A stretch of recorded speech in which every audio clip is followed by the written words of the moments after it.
Hi,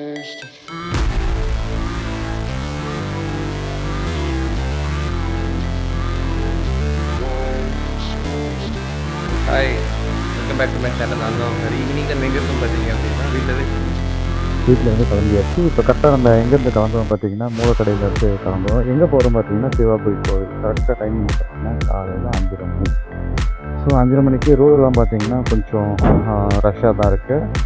என்ன so முக்கியமான விஷயம் என்னென்னா மூலக்கடையிலேருந்து சிவாபுரி கோவிலுக்கு வந்து பார்த்திங்கன்னா 30 to 35 கிலோமீட்டர். இந்த கோயில் வந்து பார்த்திங்கன்னா திருவள்ளூர் டிஸ்ட்ரிக்டில் வந்து லொக்கேட் ஆகிருக்கு. ஸோ நீங்கள் ரெடில்ஸ் இல்லை மாதவரம் ரூட்டில் வரீங்க அப்படின்னா கண்டிப்பாக ஒரு டோல் ஒன்று நீங்கள் பாஸ் பண்ணி ஆகணும் அந்த கோயில் ரீச் ஆகிறதுக்கு. கண்டிப்பாக இந்த கோயிலை பற்றி சொல்லி ஆகணுங்க. முக்கியமாக எனக்கு இந்த கோயில் ரொம்ப பிடிக்கும். ஏன் அப்படின்னு சொல்லி பார்த்தீங்கன்னா இந்த கோயில் நான் வந்து லாஸ்ட் 3 இயர்ஸாக எவ்ரி டியூஸ்டே மிஸ்ஸாகவும் போயிட்டுருக்கேன். அது மட்டும் இல்லாமல் இந்த கோயிலுக்கு வந்து அவ்வளோ ஈஸியாக போயிட முடியாது. ஏன்னா எனக்கு சொன்னது அவ்வளோ தான். நான் இனிஷியல் டேஸை ஸ்டார்ட் பண்ணும்போது வந்து பார்த்தீங்கன்னா ஃபஸ்ட்டு ஒரு 3-4 வாரம் வந்து இந்த கோயிலுக்கு போகணுமா என்ற ஒரு கொஸ்டின் மார்க்கே வந்துடுச்சு. அப்புறமேட்டு அந்த 6 வீக்ஸ் நான் ஃபஸ்ட்டு கம்ப்ளீட் பண்ணி முடிக்கிறதுக்குள்ள எந்த ஒரு கோயிலுக்கும் நான் அந்த மாதிரி ஒரு ப்ராப்ளம் நான் ஃபேஸ் பண்ணதே இல்லை. அது எங்கேருந்து தான் ப்ராப்ளம் வரும் தெரியாது. அந்த 6 வாரம் புரட்டி போட்டுருணும். இந்த வீடியோ பார்க்குற உங்களுக்கு யாரெல்லாம் வந்து இந்த 6 வாரம் கோயிலுக்கு போயிருக்கீங்க கண்டிப்பாக நீங்கள் கமெண்ட்டில் மென்ஷன் பண்ணி கண்டிப்பாக சொல்கிறேன். ஈஸியெல்லாம் பார்த்துடவே முடியாது. அது 100% பெட் கட்டி சொல்றது ரொம்ப ரொம்ப கஷ்டம். அது இது இம்பார்ட்டண்டான விஷயம் என்னென்னா இந்த கோயிலில் வந்து பார்த்திங்கன்னா வந்து நம்ம ஒரு விஷயத்தை நினச்சிட்டு போய் ப்ரேயர் பண்ணுறோம் வச்சுக்கோங்களேன். அதுக்கு வந்து தொடர்ந்து 6 வாரம் போய் கம்ப்ளீட் பண்ணியிருந்தோம்னு சொன்னால் அந்த கோயிலோட ஸ்பெஷாலிட்டி.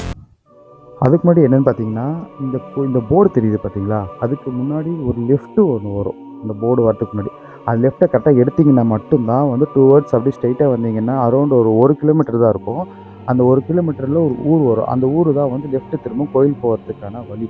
இந்த ரோடை நீங்கள் விட்டுட்டீங்க அப்படின்னு சொன்னால் பிரிட்ஜ் மேலே போகிற மாதிரி இருக்கும். பிரிட்ஜ் மேலே போய்ட்டு சுற்றிட்டு வர மாதிரி இருக்கும். ஸோ இந்த வீடியோ பார்க்குறவங்க மறக்காமல் ஃபஸ்ட் டைம் போகிறீங்க அப்படின்னா அந்த லெஃப்ட்டை எடுத்துட்டிங்கன்னா உங்களுக்கு ரொம்ப ஈஸியாக இருக்கும். நீங்கள் சுற்ற வேண்டியதில்லை. நான் இப்போ லெஃப்ட் எடுத்து உள்ளே போயிட்டுருக்கேன் ஊர் உள்ள. ஃபைனலி கோயில் வந்து ரீச் ஆகிட்டோம். இதுதான் வந்து கோயில் ரீச் ஆன பிறகு போகிற அந்த ஃப்ரீ தரிசனத்தோட அந்த பாதுன்னு சொல்லுவாங்க. இங்கே 50 ரூபா டிக்கெட், 100 ரூபா டிக்கெட் அண்ட் ஆல்சோ ஃப்ரீயாகவும் போடுறதுக்கு இங்கே போகலாம். ஸோ இங்கே வந்து பார்த்திங்கன்னா லைனுங்க அது ஒரு ஜிக்ஸாக் மாதிரி லைன் போயிட்டு வரும். ஸோ அங்கே வந்துட்ட பிறகு இந்த மேலே ஸ்டெப்ஸ் ஏறி இந்த பக்கம் வந்து டுவர்ட்ஸ் கீழே இறங்கணும். இந்த மாதிரி இந்த இடத்துக்குலாம் நீங்கள் வந்துட்டிங்கன்னா இங்கேருந்து சாமி பார்க்க ஒரு 15 மினிட்ஸ் தான் ஆகும். என்னென்னு பார்த்தீங்கன்னா நம்ம என்ன நினச்சி வேண்டிக்கிட்டோமோ அது கண்டிப்பாக நடக்கும். அப்படி சப்போஸ் இல்லை அப்படின்னா அது நடக்கிறதுக்கான அந்த பாசிபிலிட்டியை க்ரியேட் பண்ணி கொடுக்கும். இந்த கோயிலில் அந்த பவர் கண்டிப்பாக இந்த கோயிலில் இருக்குது. டெஃபினட்டாக உங்களுக்கு ஏதாவது வந்து வேண்டுதல் இருந்ததுன்னா கண்ணு மூட்டிட்டு சிவபுரி முருகர் கோயிலுக்கு தொடர்ந்து 6 வாரம் கண்டிப்பாக நீங்கள் போகலாம். போகும்போது ஸ்ட்ரகிள் வரும், அதை ஓவர் கம் பண்ணி தான் போயாகணும். எத்தனை பேர் வந்து சிவாபுரி கோயிலுக்கு தொடர்ந்து 6 வாரமோ அப்படி இல்லைன்னா நடுவில் பிரேக் கிட்ட போயிருக்கீங்களோ கமெண்ட்டில் கண்டிப்பாக மென்ஷன் பண்ணுங்கள்.